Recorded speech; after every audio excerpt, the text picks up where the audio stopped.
Élections. L'Union européenne demande la concrétisation des recommandations de la mission de 2018. La nouvelle ambassadrice de l'Union européenne, son Excellence Madame Isabelle Delattre-Burger, a été reçue par le président de la CENI, Dama Andrian Arcide, aujourd'hui. Les deux personnalités ont abordé à cette occasion les préparatifs des prochaines échéances électorales.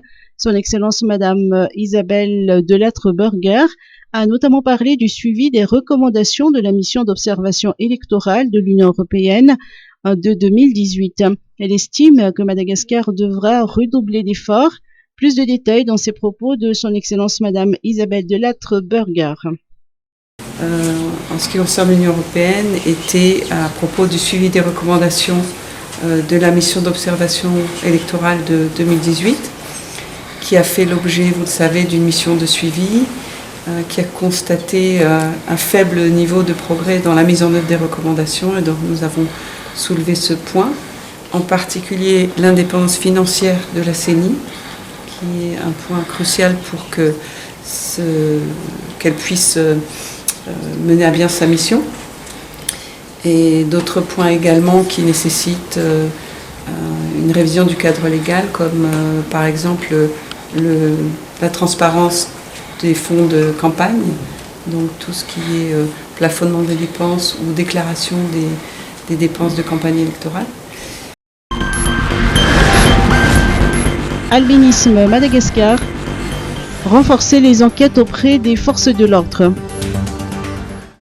Depuis 2020, 33 personnes atteintes d'albinisme ont fait l'objet d'enlèvements selon les chiffres communiqués par la gendarmerie et 11 autres relevés par la police nationale.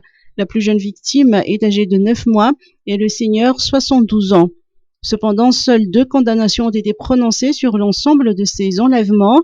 L'experte indépendante sur la jouissance des droits humains des personnes atteintes d'albinisme, Madame Moluka Anne Miti-Drummond, a exprimé ses inquiétudes quant aux capacités de la police et de la gendarmerie malgache à mener efficacement des investigations profondes sur ces affaires afin que les coupables soient punis par la justice. Elle a même souligné que l'absence d'enquête dans les règles de l'art entrave souvent la possibilité d'engager des poursuites effectives. There's a concern that persons with albinism have been left behind in Madagascar, and it's not only the issue of attacks, but we're also concerned about discrimination in relation to education and healthcare and employment.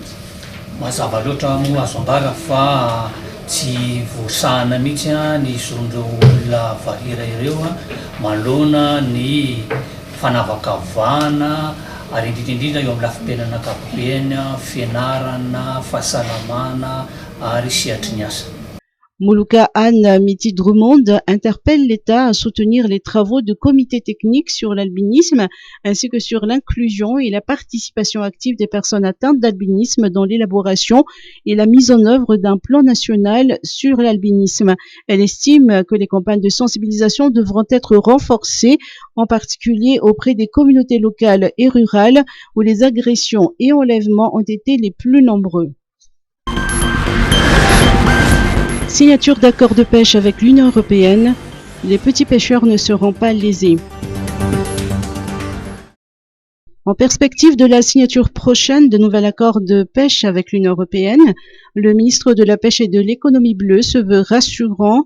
Paubert Martin tient en effet indiqué hier que cet accord ne devrait pas léser les petits pêcheurs artisanaux de Madagascar. Il a rappelé que les bateaux de pêche européens opérant à une quarantaine de kilomètres au large des côtes malgaches où les pêcheurs malgaches ne peuvent accéder. Pour ce qui est des ressources, le ministre de la Pêche a mis en avant la différence des espèces qui intéressent les deux catégories de pêcheurs. Les thoniers européens ne captureront que les thons tropicaux migrateurs tels que le thon obèse, l'albacore, le lissao ou encore le german. En revanche, et comme d'habitude, les pêcheurs malgaches auront accès aux thons moins grands comme le tazar batar ou encore le tazar rayé.